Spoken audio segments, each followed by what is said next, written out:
Well, many of you must have heard about Christianity and Islam branding Hinduism as barbaric, primitive, and their gods funny animals like snakes, monkeys, oxen, elephants, and their hybrids. So these two religions have been degrading Hinduism. And they say they have better gods, gods in blood and flesh like Jesus and Allah. But have you ever thought how Yahweh, the Christian God, and Allah, the Islamic God, originated?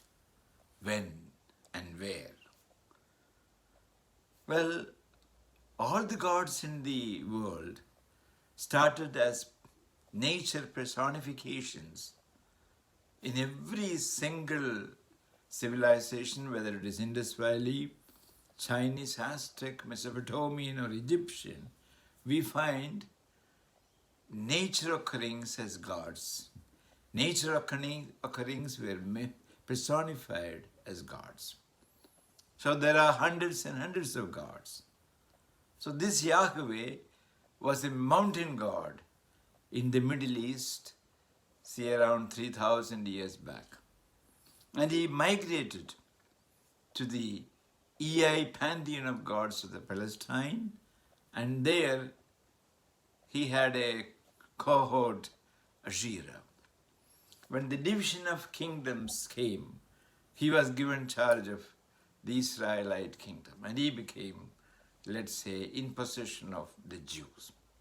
He helped them get themselves out of Egyptian slavery by sending them plagues, by killing the firstborn children, by sending his angel to cut their throats.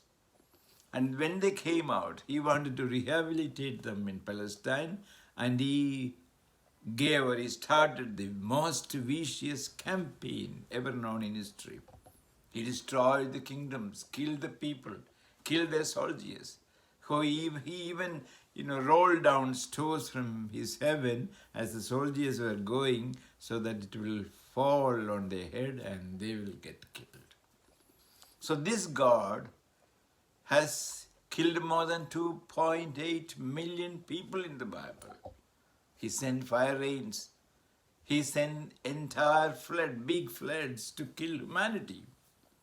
So he was a murderer, he was a demon. We can say he was angry, jealous. He was vicious, a male chauvinist, a racist, ethnic cleanser. He was actually everything that devilish that we can think about. How can anybody say that he was loving? We do not know. And this Yahweh, that was Yahweh. Regarding Allah, Allah was one of the main gods of the nomadic Arabic tribes before Islam came. And he was also one of the main gods of the Meccan people.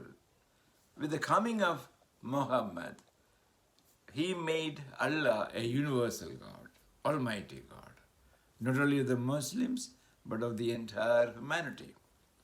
And Allah was given, let's say, such a hallucination or such a hallucinatory effect that he was everything.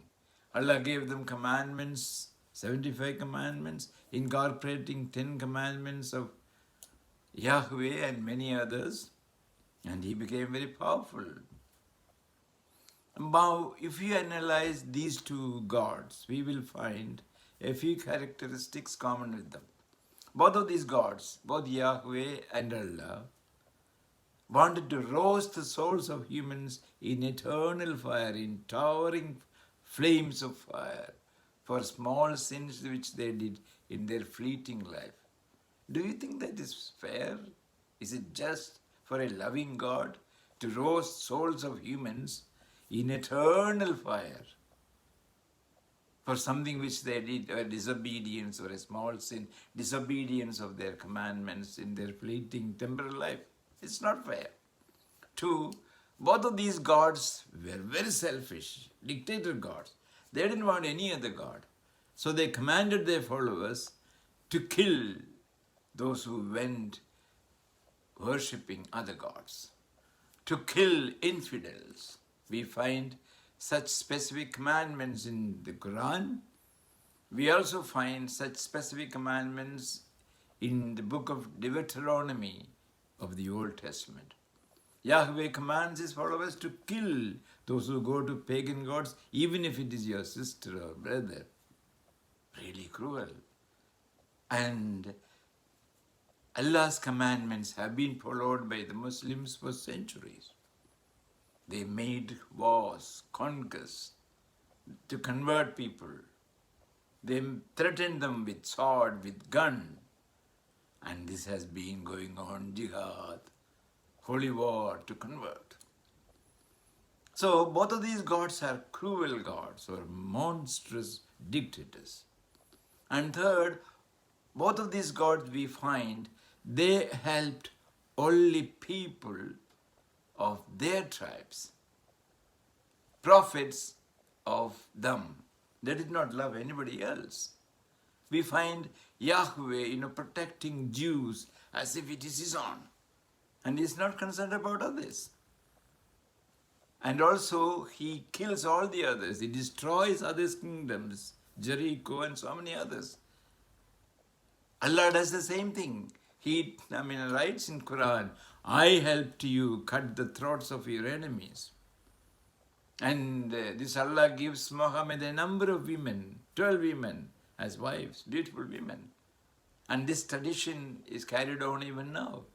Every single Islamic man can marry a number of women. Women cannot marry a number of men. So they prefer, they love their own prophets, their own people. And the fourth point is they downgrade women, both the gods, the Islamic God as well as the Christian God. They look down upon women. In Bible we read, if there is a woman who committed adultery, she should be brought to the gate and stoned to death. Well, in Quran we find women are subservient. Even in the heaven, Allah has given, prepared a heaven where there are 72 virgins awaiting a male. But a woman can only be one of those 72 women or 72 wives of the husband. In the earth, if a man demands sex at any time, anywhere, it should be given. Otherwise, the woman can be beaten up. And man can marry more than, let's say, 10 or 11 or whatever, and then they can also go to other women for temporary marriages of pleasure.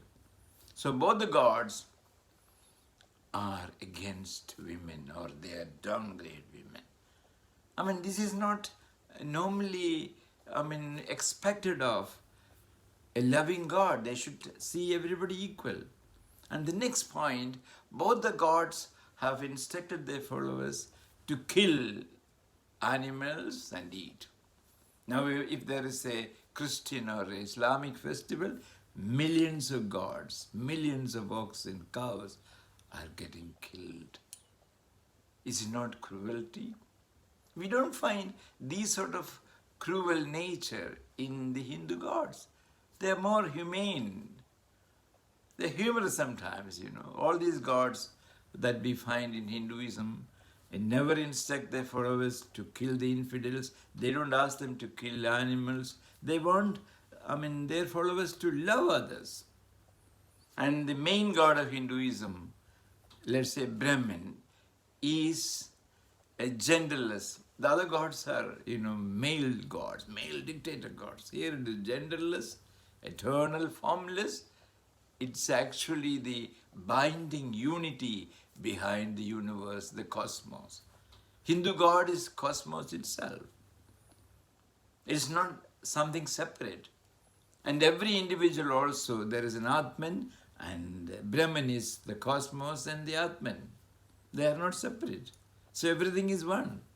So in this sense, whatever we find in the universe, whether it is snake, whether it is, natural objects like rivers, mountains, or cow, elephant, or monkeys, or hybrids, they are all expressions of the absolute Brahman. And there is nothing wrong in respecting them, worshipping them. So we find Hinduism has got more sense. And the Hindu main god or these, let's say lesser gods, none of them threaten with everlasting hell where human souls will be roasted. They don't do that. They don't want the followers to go and kill others and convert them. If they don't get converted, to kill them. They don't do that. They instead tell, go and love all others, including the nature. And in Hinduism, you don't have the threat of hell, as I mentioned already. Everything is, followed with the karmic, let's say, actions or the effect of karma. Whatever you do is carried on, which is much more sensible. So from this background, it is up to you to decide which religions are really barbaric, which are good and helpful to mankind. Thank you.